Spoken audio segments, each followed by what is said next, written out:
Ta prasme, kokiais laikais mes gyvenam, kokias turim galimybės ir ne visą laiką jas išnaudojam. Ir čia aš kalbu apie investavimą mažomis sumomis, nes kiekvieną kartą, kai pasakau žmonėm klausantiem, ar aš galiu investuoti nedidelėm sumom, jie taip nustemba, kai aš pasakau, net 10 eurų gali pradėti dirbti. Ir 10 eurų gali dirbti licencijuotose, reguliuojamose platformose su lietuvišku interfeisu.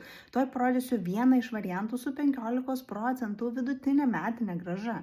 Indemo tai yra Latvijos platforma, kurioje galima investuoti nuo 10 eurų, pripažinta Europos bankų, licencijuojama ir reguliuojama, per kurią mes galime investuoti į diskontuotos skolos investicijas su 15% vidutinė metinė grąža. Tai čia yra vienas iš scenarijų, ką gali nedidelės sumos, ar ne, vedam 15%, jeigu aš investuosiu 8 metus su pusę po 20 eurų per savaitę, mano pinigai padvigubės, tas pelnas, kurį uždirbus mano įdarbinti pinigai, jisai bus realiai toks pat, ką aš įsinešiau.